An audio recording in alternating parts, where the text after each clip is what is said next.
శ్రీకాంతచారి తల్లికి కీలక పదవి సీఎం రేవంత్ రెడ్డి నిర్ణయం సెక్రటేరియట్లో ముఖ్యమంత్రి శంకరమ్మ భేటీ ఊరించి మొండి చేయి చూపిన గత ప్రభుత్వం ఇప్పటికే నామినేటెడ్ పోస్టులపై సీఎం కసరత్తు చర్చనీయాంశంగా తాజా పరిణామం అంటూ ఈరోజు రేవంత్ రెడ్డి కలిసిన శ్రీకాంతచారి తల్లి ఈరోజు శంకరమ్మ శ్రీకాంతచారి తల్లిని కలిసినది తెలుస్తూ ఉంది. అమరవీరుల కుటుంబాలకు మరి ఈమె ప్రతినిధా లేకపోతే ఏదా అంటే ఆమెకు నామినేటెడ్ పోస్ట్ ఎందుకు ఇవ్వాలి అనేటువంటి కోణంలో చర్చ జరుగుతోంది. చాలా మంది కూడా అవకాశాలు రావాల్సిన అవసరం ఉంది. అమరవీరుల కుటుంబాలకు దయచేసి రేవంత్ రెడ్డి గారికి నేను ఒకటే చెప్తా ఉన్నాను, అమరవీరుల కుటుంబాలను ఆదుకునేటువంటి పరిస్థితిలోకి రండి, ఆదుకునేటువంటి ప్రయత్నం చేయండి, ఆ కుటుంబాల్లో వెలుగులు నింపేటువంటి ప్రయత్నం చేయండి తప్ప ఈరోజు నామినేటెడ్ పోస్ట్ ఒకరికి ఇచ్చి మొత్తం అమరవీరుల కుటుంబాలకే మేము న్యాయం చేస్తున్నాం, వాళ్ళకు ఒక ఎమ్మెల్యే సిస్టమో లేకపోతే కార్పొరేట్ చైర్మన్ ఇచ్చడం అనేటువంటి కోణంలో దయచేసి అలాంటి ప్రయత్నాలు చేయొద్దని చెప్పేసి ఈరోజు నేను కోరుతాను. గతంలో కూడా మీరు గద్దర్ కూతురుకి వెన్నెలకి ఈరోజు టికెట్ ఇచ్చి ఏదో చేయాలనుకుంటారు, కానీ గద్దర్ కూతురు వెన్నెల అక్కడ ఓడిపోవడం జరిగింది వాస్తవంగా. సో అలాంటి పరిస్థితి మళ్ళీ రావద్దు అంటే వాళ్ళకు న్యాయం చేసేటువంటి ప్రయత్నం చేయండి.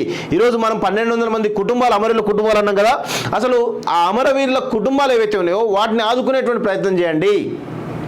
వాళ్ళ ఇళ్లలో ఈ గతంలో మనం ఏవైతే హామీలు ఇచ్చినామో ఆ హామీలు నెరవేర్చేటువంటి ప్రయత్నం చేయండి తప్ప ఈరోజు ఒక నామినేట్ పోస్ట్ ఇచ్చి మొత్తం అమరవీరుల కుటుంబాలను ఆదుకున్నామనే ఒక ప్రయత్నం చేయొద్దు అని చెప్పేసి కూడా నేను కోరుతా ఉన్నాను.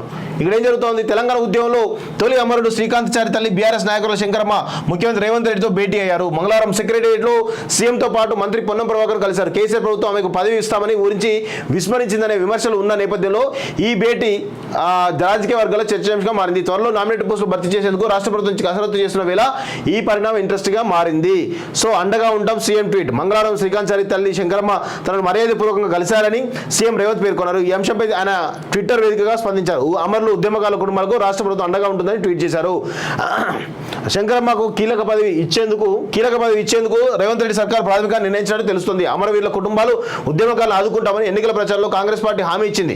ఇటీవల ట్యాంక్ బండ్ పై ప్రతిష్టాత్మకంగా నిర్మించిన అమరవీరుల స్మృతివనం ప్రారంభోత్సవం సందర్భంగా ఆమెను గత బీఆర్ఎస్ ప్రభుత్వం ఆహ్వానించడంతో గులాబీ బాస్ ఎమ్మెల్సీ పదవి ఇవ్వబోతున్నారనే చర్చ జరిగింది. అయితే కేసీఆర్ ఆమెకు మొండి చేయి చూపారు. సో ప్రతిసారి కూడా ఈమెకు ఏదో ఒకటి ఇస్తాము, అది చేస్తామని చెప్పేసి మళ్ళీ చెప్పడం జరిగింది కదా. సో దయచేసి నేను ఒకటే చెప్తా ఉన్నాను, మీరు అమరవీరుల కుటుంబాలు ఏవైతున్నాయో వాళ్ళని ఐడెంటిఫై చేయండి, వాళ్ళతో ఒక సమావేశం ఏర్పాటు చేసి వాళ్ళకి కావాల్సినటువంటి వాళ్ళ ఇళ్లలో వెలుగు నింపేటువంటి ప్రయత్నం చేయండి, వాళ్ళను అమరవీరులను గుర్తించేటువంటి ప్రయత్నం చేయాల్సిందిగా కోరుతా ఉన్నాను నేను. అంతే తప్ప నామినేటెడ్ పోస్టులతోటో ఎమ్మెల్సీలతోటో దయచేసి అమరవీరుల కుటుంబాలను కించపరచొద్దని చెప్పేసి కూడా నేను రేవంత్ రెడ్డి గారిని కోరుతా ఉన్నాను.